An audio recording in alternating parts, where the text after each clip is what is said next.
हो कि उनके ऊपर कोई जो है आँच ना आ सके, सूरज की तरह उनको क्यों नहीं बनाते कि उनकी आंखों में आंखें डालने की किसी की हिम्मत ना हो, क्यों लड़कियों को जो है कोमल बनाया जाता है, ऐसा नहीं होना चाहिए। अगर हम गुरुग्राम की बात करें तो आइए विक्रांत मुखर्जी सह संस्थापक जनसेवक क्रांति पार्टी से बात करते हैं। सर, क्या कहेंगे, दुर्भाग्य है इस देश का, बेटियों को जहाँ पर सूरज की तरह बनाना चाहिए कि कोई आंखों में आंखें डाल के ना देख सके, उसकी जगह पर कोमल बनाया जाता है। देखिए, वैसे तो इस पर आप इस बात को ऐसे दुर्भाग्य है कि आज बेटियाँ ऐसे प्रभुता वाले सीन होते हैं और बेटियाँ या मोड़ लो, कैसे मोड़ लो? न्यायपालिका शिक्षा का अभाव है, जागरूक बने सब लोग और एक दूसरे की इज्जत करें, सबके साक्षी के हत्यारे को फांसी दो, फांसी दो, फांसी दो, साक्षी के हत्यारे को फांसी दो, फांसी दो, फांसी दो। साक्षी के हत्यारे को फांसी दो।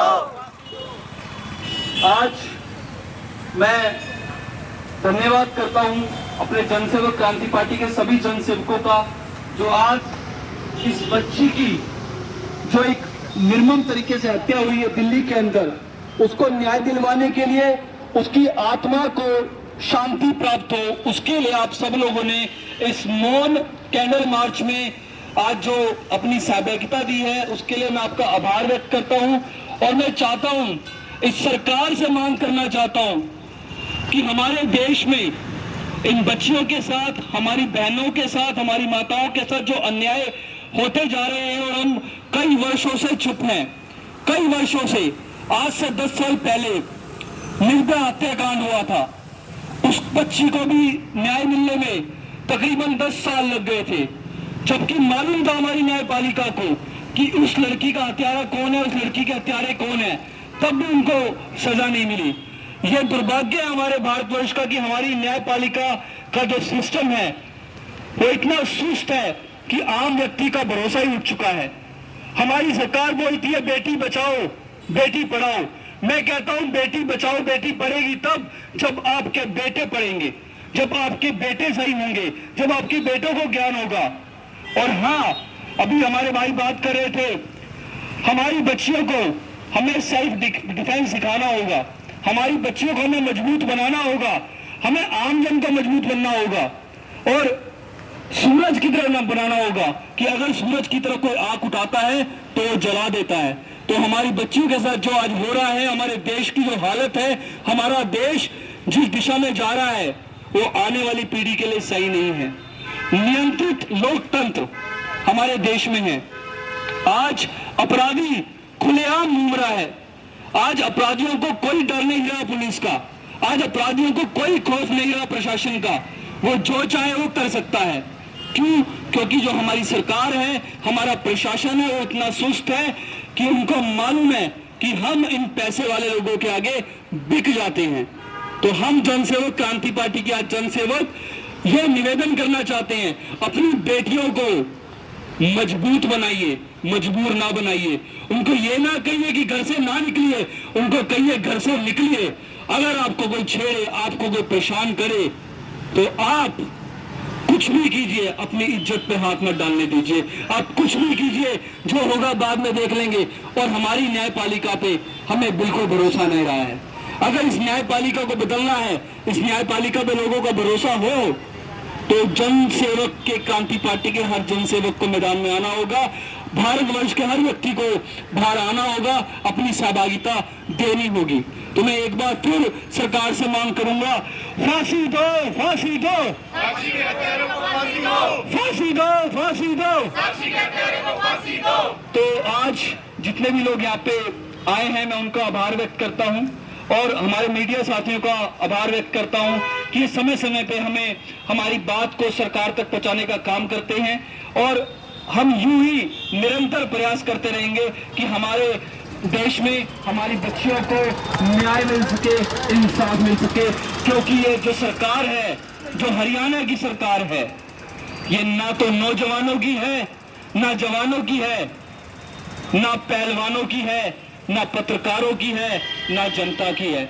आपके सामने एक उदाहरण है जीता जागता, जो देश को जिन्होंने गौरवान्वित महसूस कराया था, जिन लड़कियों ने देश के लिए मेडल लाई थी, वो आज एक ब्रिजभूषण सांसद है, पूंजीपति है, बाहुबली है, उसके सामने आज बिलख रहे हैं। उसने उसका यौन शोषण किया, सब जानते हैं। लेकिन आज हमारे देश के प्रधानमंत्री, मुझे दुर्भाग्य महसूस हो रहा है और मुझे बिल्कुल संकोच नहीं होता कि जब वो महिला पहलवानों को बुला के अपने साथ चाय नाश्ता कर सकते हैं, लेकिन वो जंतर मंतर पे आए नहीं। उन्होंने बात नहीं कही कि बच्चियों तुम्हें क्या दुख है। आज वो लड़कियां मजबूर हो गई अपना मेडल गंगा नदी में बहाने को, और लोग उन पर टिप्पणियां कर रहे हैं कि मेडल बहाने की क्या आवश्यकता है, बहाना है तो अपना पैसा बहाओ। अरे जब देश के लिए वो मेडल लेके आई थी तब तुम कहां थे? तो मैं यही कहूंगा कि हमारी बच्चियों को न्याय मिले, ये हमारी सरकार को जगाना होगा, हमारी सरकार को चेताना होगा और हर एक व्यक्ति को बाहर निकलना होगा और मजबूर नहीं मजबूत होना होगा। भारत माता की जय, भारत माता की जय, इनकलाब जिंदाबाद, इनकलाब जिंदाबाद। कि हर एक इंसान, हर एक महिला सबसे पहले वो सशक्त हो और अपने ऊपर होते हुए किसी भी अत्याचार, चाहे वो घर में है, चाहे बाहर है, चाहे सड़क पर है, उसके लिए वो पूरी तरह तैयार है। इसके लिए वो सेल्फ डिफेंस सीखे। लेकिन उससे भी ज़्यादा ज़रूरी इस चीज़ की है कि अगर आपने वो CCTV फुटेज देखा है साक्षी गौतम का, तो आसपास के लोगों ने इतना सामान्य बिहेवियर दिखाया जाते वक्त कि उन्होंने एक बार भी पलट के नहीं देखा कि वो इतना बेरहमी से उस लड़की को कत्ल कर रहा है। क्या वो सब लोग इकट्ठे नहीं हो सकते थे? क्या वो उसको पकड़ नहीं सकते थे?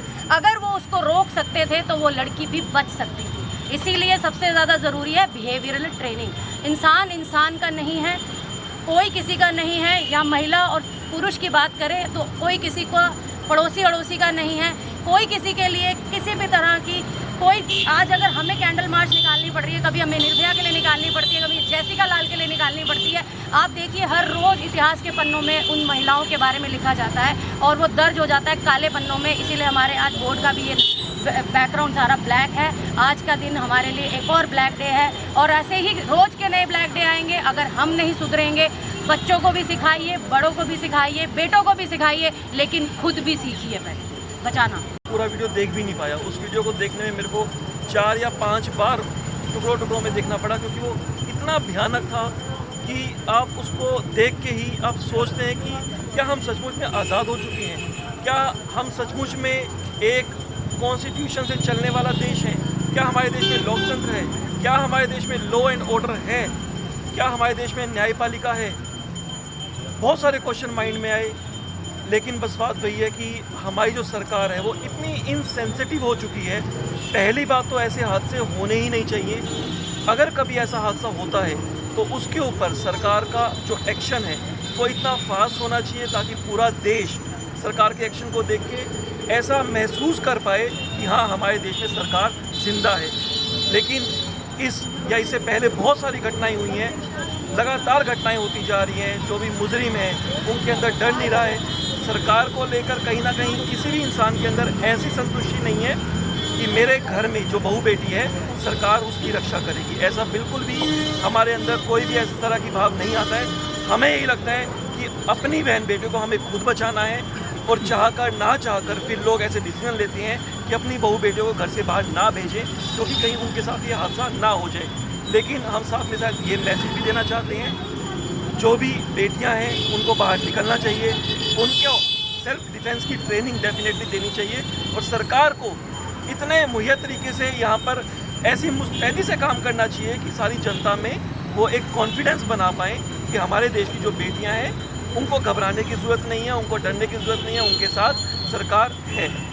देश आज़ाद हुआ तो हम भारतीय होने की बजाय हम क्या बन गए? हिंदू और मुसलमान बन गए। और आज हमारा देश इसी तरफ बढ़ रहा है। और मैं आपके चैनल के माध्यम से सरकार को ये कहना चाहता हूँ, आपकी यही हरकत रही, यही चीज़ें रही तो आप देश को बांटने में लगे हैं। और अगर देश को बांटेंगे तो नफ़रत बढ़ेगी, नफ़रत ना बढ़ाएं तो ये घटनाएं भी घटेंगी। तो यही देश को मैं प्रधानमंत्री जी को, मुख्यमंत्री जी को यही आपके चैनल के माध्यम से संदेश देना चाहता हूँ, आप कंट्रोल कीजिए देश को, नहीं नफ़रत को कंट्रोल कीजिए तो घटनाएँ घटेंगी। निंदनीय और दुर्भाग्यपूर्ण है कि हमारे देश में ये घटनाएं निरंतर होती चली जा रही है। क्योंकि उस वीडियो को बार बार देखने पे एहसास भी होता है कि जो अपराधी है वो कार करके निकल गया, लेकिन वहाँ आसपास के लोग जा रहे हैं आ रहे हैं, लेकिन किसी ने भी ये हिम्मत नहीं दिखाई कि एक बार पकड़ के उसको दूर किया जाता, उसके साथ कुछ ऐसा किया जाता जिससे बच्ची को बचाया जा सके। समाज को भी सीखना और समझना होगा, अपराधियों को शीघ्र उनको दंडित किया जाना चाहिए, जिससे समाज में एक मैसेज जाए कि हाँ कि बेटियाँ इस देश में सुरक्षित हैं। तो यहाँ